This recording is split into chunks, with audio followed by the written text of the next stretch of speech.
In this section, we'll be working with type, and we'll be looking at the type tool. If you click and hold, you can get your type options: horizontal type, vertical type, or the type masks. We'll be working with those in just a few videos from now.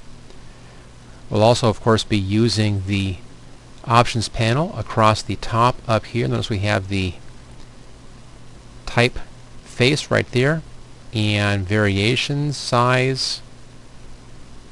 In here, none, sharp, crisp, strong, and smooth. This is our anti-aliasing. We have our alignment. Color of our type. Type warping button is right here. This button brings up the character and paragraph options. All this stuff can also be brought up here from the type menu. We have our panels right there. There's the character panel and paragraph panel and styles for those. There's the anti-aliasing. Here's our orientation. We can work with our open type options as well. There's a 3D option here, extrude to 3D, but we'll save 3D for our 3D discussions a little later on.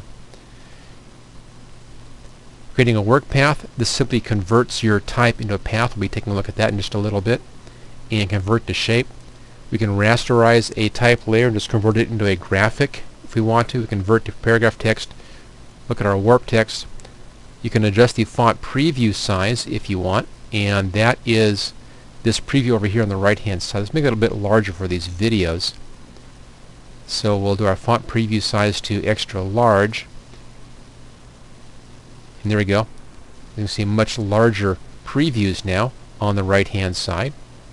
A little better for the videos again. You can adjust your language options if you want to. And you can update text layers and so forth. But all this stuff pretty much can be accessed from elsewhere inside of the program as well.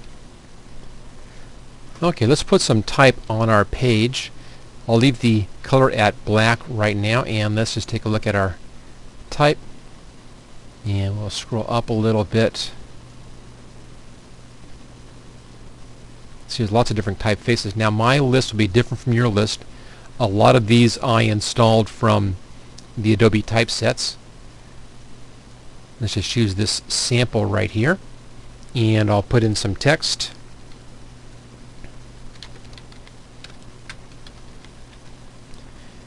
Keeping with our Western theme, there's Wild West. You just click and it creates text. Now when you do this, we'll be getting a text layer, right there, a little type layer.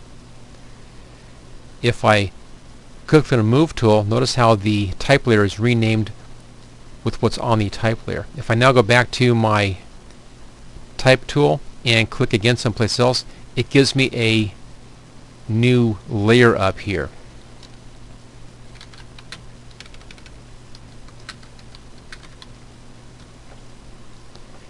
And I can go to the Move tool and it locks that in. So just putting in type is real easy to do. Just click and you can put it in. Now for editing your type, just go to your type tool and notice how the cursor right down here, this is the create new type. If I roll over the text, notice how the cursor changes.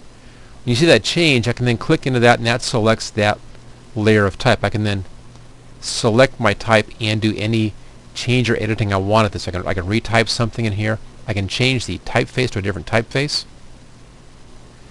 Notice that you can change it individually or the whole thing, so you can, you're wide open on what you can do in here as far as the text options go. You're not limited at all. I can change the size in here of our type. Just make these real large. There we go. So again, very easy to edit our type. If you want to change the color, again, click into the type, select the text you want to change, click on the color option right there, and then choose any color off of your color picker. There it is. Notice also I have a little eyedropper. If I had a picture in behind here, I could choose any color from that picture as well. And of course with the color picker I also could use my color libraries instead if I wanted to choose a color from my color library. Simply open up the color libraries instead of the picker. That's that option right down there. When you're all done, just click anywhere outside and that is then set. So very easy to come in and add type and edit type. When you have a type layer, you also can do more stuff with that layer. You can do some basic layer controls, your transform controls. There's the rotation control. So we can do that. We can rotate our text. I can skew the text. So lots of your text controls, all your layer controls also work in here. Our blending options. Let's bring the blending options in here. Let's put a drop shadow on there. There's that drop shadow. Let's come in and do a stroke. There's a stroke on that. I'll change the stroke color here to something different. Let's just go for a kind of a red color. Pretty ugly, but there it is. It shows you that the stroke works. Let's just hide that again. And drop shadow, of course, can be adjusted.